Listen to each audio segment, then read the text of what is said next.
brothers and sisters, the 12 tribes of Israel scattered all over the earth. Let me take this moment to say, welcome back. This is your Marie, Dr. Yeshu. We want to take this opportunity to say thank you again.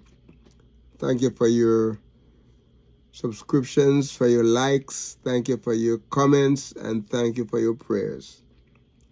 My brothers and sisters, I just want to continue to thank you and ask you that you don't forget, do not forget to like. When you get on this session, do not forget to like. We're getting a lot of people, a lot of viewers rather,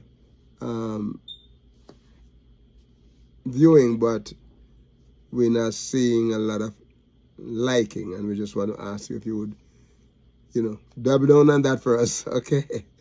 Praise his holy name, praise his name. My brothers and sisters, just want to take this time to say how much appreciate you, appreciate all of my friends, everyone who's praying for me, and those of you who are really, when you read and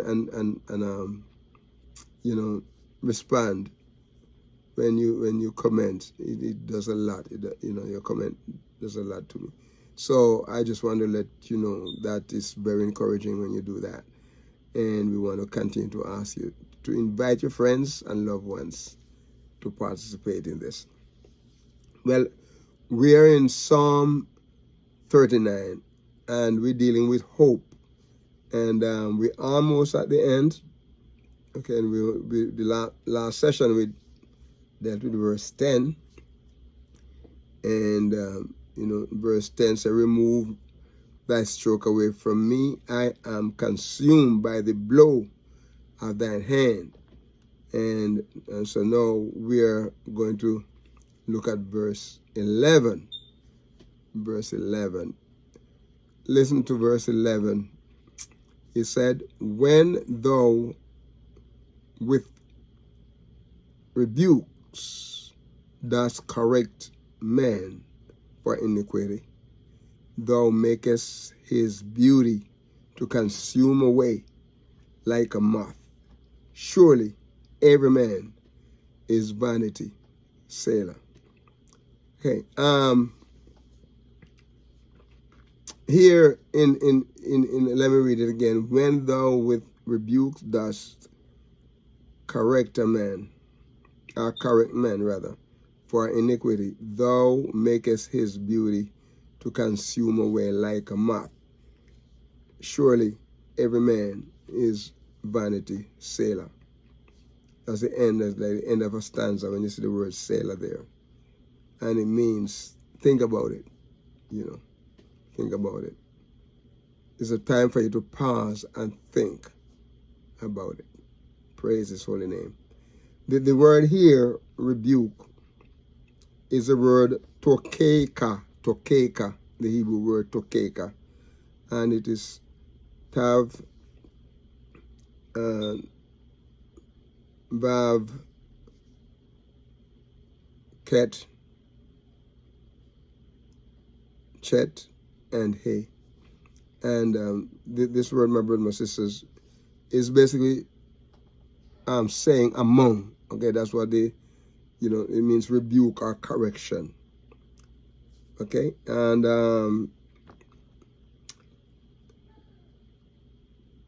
the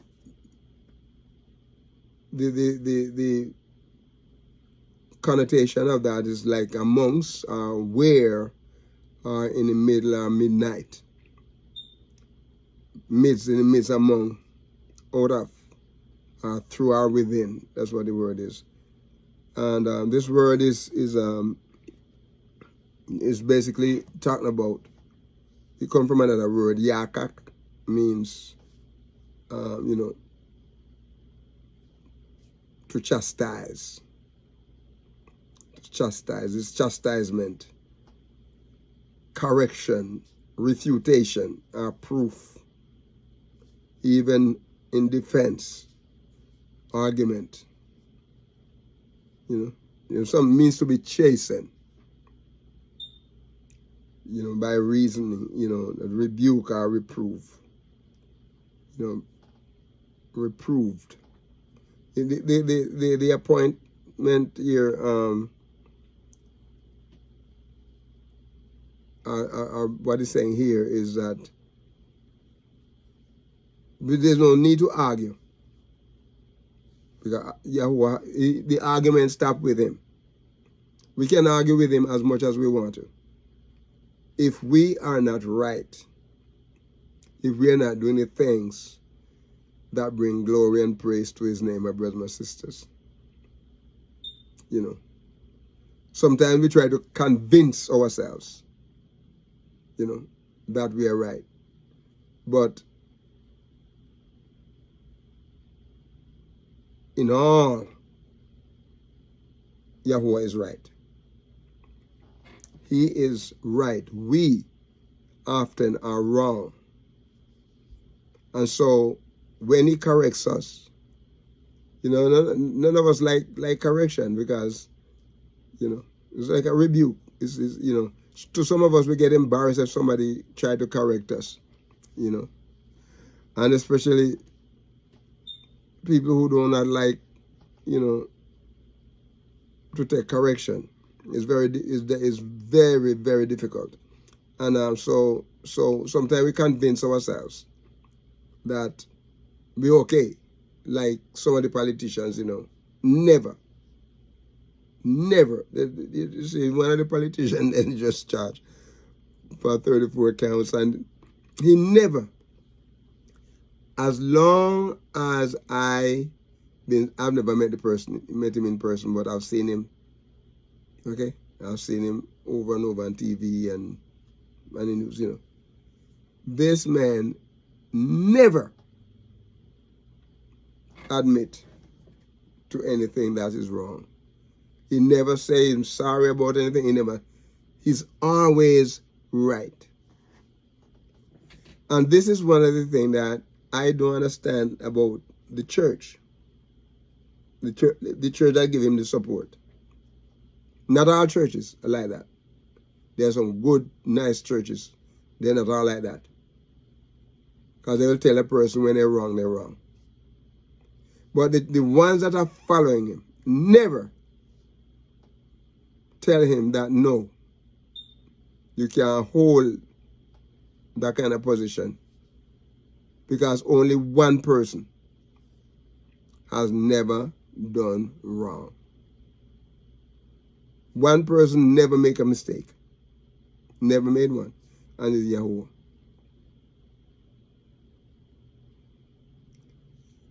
So, my brothers and my sisters, when we are chasing, we are prone to argue. Why? Why me? Why me? And we try to convince ourselves. Why me? And I'm convinced myself that we are right.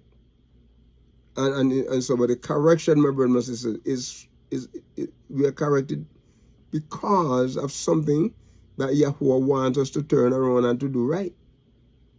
Okay? And whatever the dispute is, judge between you and Yahuwah and see who is right. If you're honest, you're going to find out that you are wrong. Every time. You're wrong. Okay, this is why, you know, we get chastisement. But this word, it comes from the primitive root is to be right. To be right. Correct. The reciprocal, my brothers and my sisters. It's reciprocal. You know. It's reciprocal. Sometimes you're right, sometimes I'm right. Sometimes you're wrong, sometimes I'm wrong. Okay? But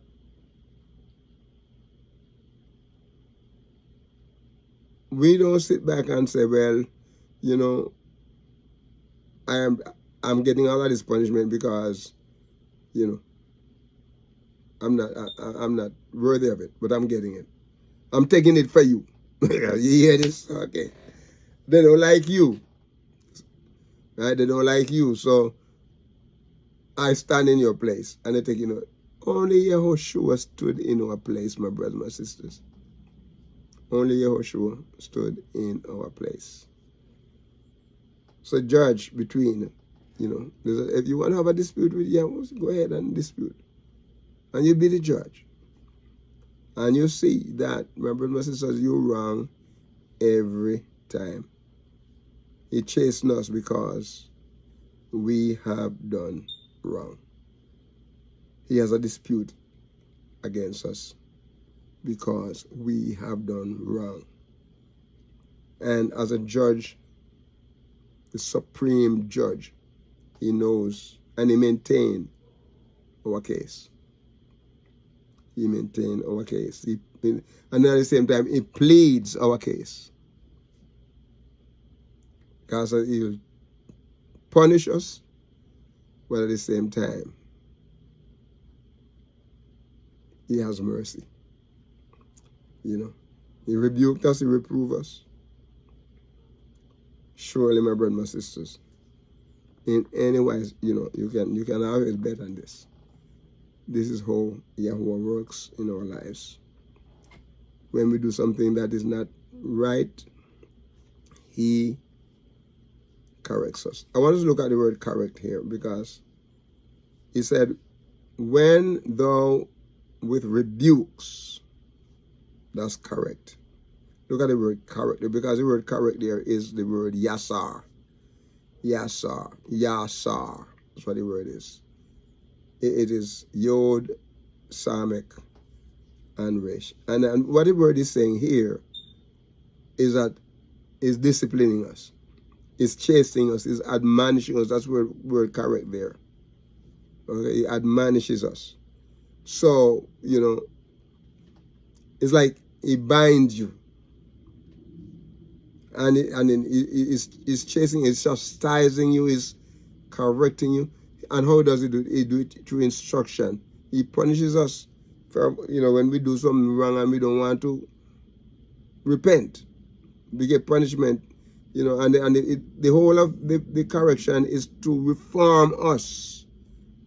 He reprove us, my brother and sisters. They come from a primitive root here, to chastise or literally with a blow. They said you can't correct a child unless sometimes you have to, give them a little spanking to let them realize that, look, life is not like the way you think it is. And you're correcting them. You shouldn't spank a child, in the form of abuse.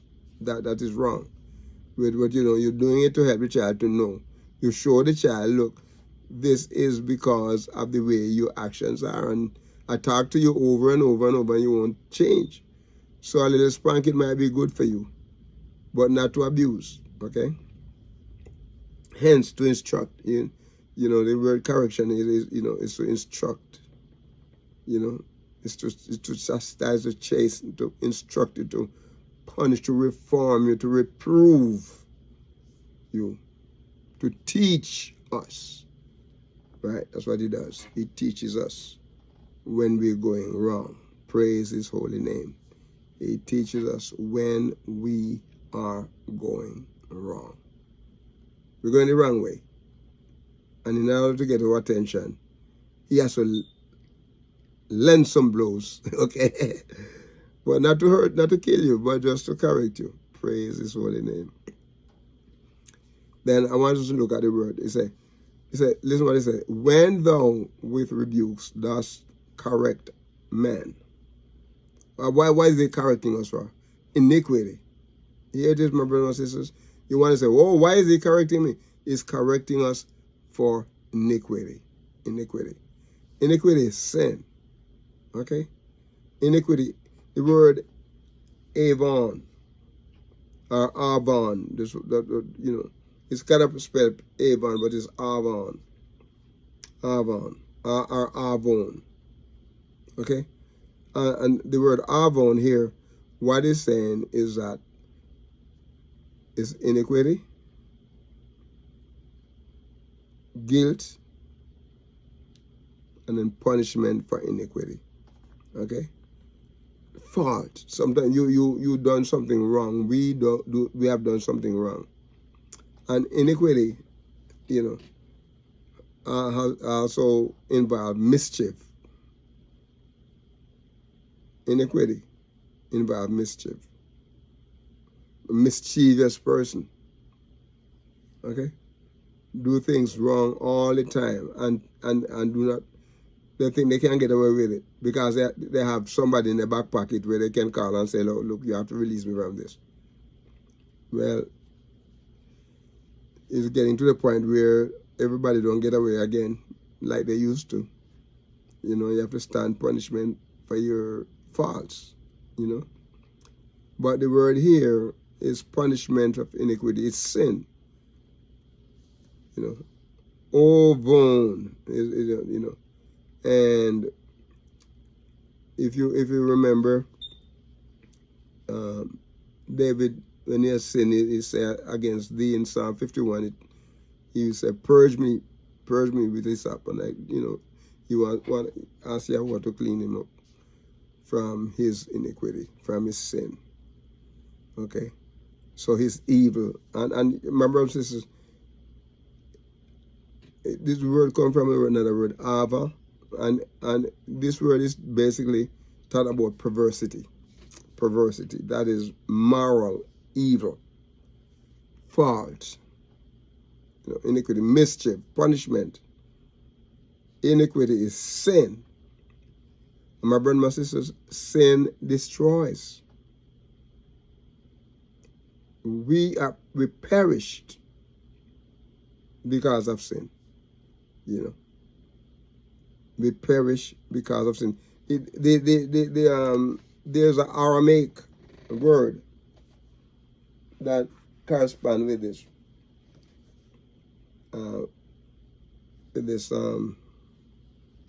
Is corresponding with abad. Abad means to destroy or to perish, to break, to destroy, actually not to escape or to fail. But you're going to be a loser because, you know, of what, you know, you have done. And this person is make to perish. Make to perish. If you remember, when Cain killed his brother,